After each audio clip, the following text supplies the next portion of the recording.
Hello friends, welcome to our channel smart study with RS. आज हम class 10वीं की एक्सरसाइज 4.1 द्विघात समीकरण को डिस्कस करने जा रहे हैं। जैसे कि हमने पीछे भी पढ़ा है कि द्विघात समीकरण क्या होता है जिसकी मैक्सिमम घात 2 होती है। यहाँ पे एक समीकरण ले रहा हूँ जो standard A X square plus B X plus C is equal to 0। यहाँ पे ए बी और सी तीनों वास्तविक संख्याएं हैं। तीनों वास्तविक संख्याएं हैं A B C which is not equal to 0। यहाँ पे एक द्विघात समीकरण फर्स्ट क्वेश्चन 4.1 का लेने जा रहा हूँ। x+1 का whole square is equal to 2x-3। यहाँ पे मैं सोल्व करके हमें बताना है कि ये द्विघात समीकरण है या नहीं। तो यहाँ से मैं फॉर्मूला एक्सपेंड कर दूंगा x² + 1 + 2x। यहाँ पे मैं अंदर मल्टीप्लाई कर दूंगा 2x-6। तो यहाँ पे मैं सोल्व करूंगा तो x² तो मेरा ख़त्म होगा ही नहीं। मैं इक्वेशन एक साइड ले जाने की भी ज़रूरत नहीं है और यहीं पे मैं बता दूंगा कि ये द्विघात समीकरण है। Simple solve. एक क्वेश्चन मैं और लेता हूँ, एक क्वेश्चन और लेकर मैं बताता हूँ। क्वेश्चन नंबर फर्स्ट का part number 6, x² + 3x + 1 is equal to x-2 का होल स्क्वायर। यहाँ पे मैं सोल्व करूँगा तो x² + 3x + 1 ये ऑलरेडी सोल्व है। इसको मैं a - b के होल स्क्वायर से एक्सपेंड कर दूंगा। a का स्क्वायर + b का स्क्वायर -2ab। तो a का स्क्वायर + b का स्क्वायर 4 -2ab 4x। तो यहाँ पे मैं देखूँ बच्चों कि लेफ्ट हैंड साइड और राइट हैंड साइड दोनों में एक्स स्क्वायर है तो मेरा यहाँ से कैंसल आउट हो रहा है और मेरी इक्वेशन लीनियर इक्वेशन बच जाएगी। तो ये द्विघात समीकरण नहीं है। This is not a quadratic equation. आगे मैं डिस्कस कर रहा हूँ एक और क्वेश्चन आपके साथ। कौन सा क्वेश्चन? क्यूब वाला क्वेश्चन सोल्व करता हूँ मैं। तो दिस क्वेश्चन नंबर 7। तो देखते ही आप बता दोगे कि ये द्विघात है या नहीं। x+2 का whole cube is equal to 2x² - 1। यहाँ से मैं सोल्व करूँगा तो ये द्विघात समीकरण है या नहीं। हमें a+b का होल क्यूब एक्सपेंड कर दूंगा। यहाँ पे एक्सपेंड करने पे क्या होता है देखते हैं।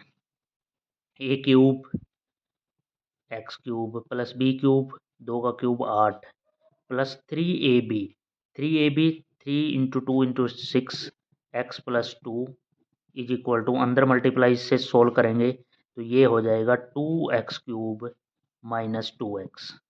तो यहाँ से सोल्व करूँगा x³ + 8 + 6x² + 6 दूनी 12x is equal to 2x³ - 2x। यहाँ से मैं सोल्व करूँगा तो मेरे पास इक्वेशन निकल के आई है x³ ये यहाँ से मैं इस साइड ले जाऊँगा तो मेरा x³ इस इक्वेशन में इस साइड x³ रह जाएगा। x³ ख़त्म नहीं होगा तो x इसका मतलब ये क्या द्विघात ना होके ये तो त्रिघात है। यहाँ पे त्रिघात है इसका मतलब ये क्या है द्विघात समीकरण नहीं हो सकता क्योंकि द्विघात समीकरण में मैक्सिमम घात 2 होनी चाहिए। उसके बाद हम नेक्स्ट कुछ इसी तरह आपने ये सभी चेक करने हैं। जिसमें घात 2 है वो द्विघात, जिसमें घात 3 है वो त्रिघात समीकरण। इसी तरह जिसमें कोई भी घात नहीं है तो लीनियर इक्वेशन है, वो एक रैखिक समीकरण है। उसके बाद मैं सेकंड क्वेश्चन डिस्कस करता हूँ आपके साथ 4.1 का। एक आयताकार भूखंड का क्षेत्रफल ज्ञात कीजिए। एक आयताकार भूखंड बना लेते हैं सुंदर सा। एक आयताकार भूखंड का क्षेत्रफल 528 है। क्षेत्रफल 528 मीटर स्क्वायर।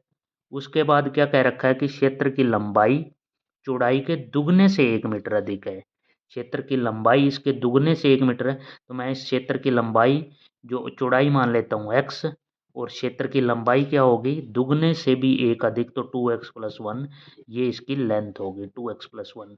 तो यहाँ से हमें आयत के क्षेत्रफल का फॉर्मूला अच्छे से पता है L × B। ये क्षेत्रफल का फॉर्मूला होता है लंबाई इंटू चौड़ाई। तो लंबाई 2x + 1 into x is equal to 528। तो यहाँ से सोल्व करूँगा तो क्या हो जाएगा 2x² + x is equal to 5 to 8 2x square plus x minus 5 to 8 is equal to 0। ये एक द्विघात समीकरण है। यहाँ से हम सोल्व करके x और y x की वैल्यू इजीली निकाल सकते हैं, क्योंकि द्विघात समीकरण तो हमें सोल्व करना ही आता है। यहाँ से सोल्व करेंगे तो द्विघात समीकरण यहाँ से क्या हो जाएगा, एक वैल्यू हमारी 16 निकल के आएगी और एक 32 निकल के आएगी। जो x की वैल्यू 16 और चौड़ाई क्या हो जाएगी, डबल से भी एक ज़्यादा, तो सॉरी 33 आप सोल्व कर लेना।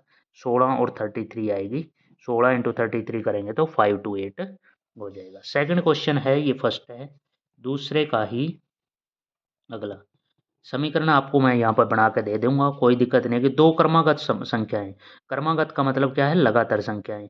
मान लो मैं एक संख्या x लूँ तो एक अगली क्रमागत क्या होगी, x+1। दो क्रमागत धनात्मक पूर्णांकों का गुणनफल कितना दे रखा है, 306 पूर्णांक निकालने हैं। तो यहाँ से मैं सोल्व कर लूँगा, X square plus X is equal to 306। तो यहाँ से इक्वेशन बनाऊंगा तो X square plus X minus 30x is equal to 0। तो ये एक द्विघात समीकरण हो जाएगा, जो यहाँ से आप x की वैल्यू इजीली फाइंड आउट कर सकते हो। दूसरे का आगे थर्ड पार्ट सोल्व करूँगा तो उसमें क्या आ रहा है कि रोहन की माँ उससे, एक रोहन है और एक उसकी माँ की बात हो रही है। तो यहाँ उसकी माँ, रोहन की माँ उससे 26 वर्ष बड़ी है। मैंने मान लिया कि रोहन की आयु x है तो उसकी माँ 26 वर्ष बड़ी है, x प्लस 26 हो जाएगा। उनकी आयु का गुणनफल अब से 3 वर्ष पश्चात, आज से 3 साल पश्चात, तो 3 साल उसकी माँ भी बड़ी होगी तो x प्लस 29 हो जाएगा। और रोहन भी 3 साल बड़ा होगा तो रोहन कितना हो जाएगा, x प्लस 3 साल का हो जाएगा। तो इन तीन दोनों की आयु का गुणनफल 3 वर्ष के पश्चात कितना दे रखा है, 360, तो 360 हो जाएगा। यहाँ से मैं इजीली समीकरण तैयार कर सकता हूँ। x की x से मल्टीप्लाई करूँगा, एक्स स्क्वायर प्लस 3x और 29 इंटू एक्स तो 29x और 29 दिया 3 निम 27 87 इज इक्वल टू 360। तो यहाँ से मैं एक समीकरण आराम से तैयार कर सकता हूँ बिना किसी परेशानी के। चौथा क्वेश्चन दूसरे का फोर्थ पार्ट जो मैं डिस्कस करने जा रहा हूँ एक नई शीट के अंदर, जिसमें क्या दे रखा है, एक रेलगाड़ी का क्वेश्चन है। बहुत ही इंपॉर्टेंट क्वेश्चन है बच्चों, अक्सर एग्जाम में देखने को मिलता है। एक रेलगाड़ी क्या कर रही है कि चल रही है एक पटरी पे, समान चाल से चलती है, उसने दूरी कवर करनी है 480 किलोमीटर। इसकी चाल क्या है, इसकी चाल मैं x किलोमीटर पर आवर पहले मान लेता हूँ, लेकिन इसकी चाल क्या हुई है, 8 किलोमीटर कम हो गई है। तो x minus 8 kilometre per hour कम कर देते हैं, जिसकी वजह से अगर उसकी चाल कम हो गई है तो उसकी क्या है, उसको दूरी को तय करने में समय ज़्यादा लगा होगा। तो उसने कह ही दिया है कि 3 घंटे समय उसको ज़्यादा लगा है। रेलगाड़ी की चाल ज्ञात कीजिए। तो हमें एक सुंदर सा फॉर्मूला पता है, speed is equal to distance upon time. हम बहुत ही आसानी से इस यहाँ से क्वेश्चन को सोल्व कर सकते हैं। अगर मैं टाइम यहाँ से निकालना चाहूँ तो टाइम क्या हो जाएगा, डिस्टेंस अपॉन स्पीड।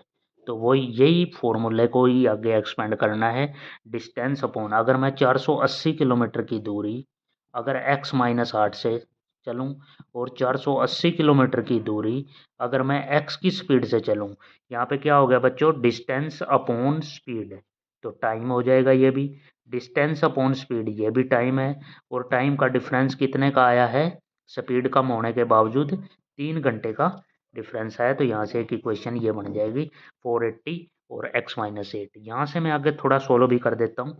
480 कॉमन ले लेंगे यहाँ से, x ये अंदर ले जाएंगे माइनस एक्स प्लस 8, यहाँ से x और x माइनस 8 नीचे इक्वल टू 3। तो यहाँ से x से x cancel, 48 into 8 is equal to 3 into X square minus 8x। यहाँ से आगे मैं और सोल्व करूँगा तो क्या आ जाएगा, यहाँ से 3 से मैं कैंसिल कर दूंगा 160, 16 अट्ठा 128 1280 एक्स स्क्र माइनस 8x, यहाँ से X square minus 8x minus 1280 equal to 0। ये एक द्विघात समीकरण आ गया है, इसको हम आसानी से सोल्व कर सकते हैं और यहाँ से रेलगाड़ी की चाल ज्ञात कर सकते हैं। तो यहाँ ये 4.1 एक्सरसाइज थी जिसके मैंने सभी समीकरण आपको आसानी से तैयार कर दिए हैं। इनको अच्छे से इस वीडियो को देखना है ध्यान से और एग्ज़ाम टाइम में इसका मैक्सिमम से मैक्सिमम फ़ायदा उठाना है। Thank you. और इस चैनल को अच्छे से सब्सक्राइब कर लें, शेयर करें और हर एक वीडियो के लिए अपडेट रहने के लिए बेल आइकन को भी दबा लें। Thank you for watching.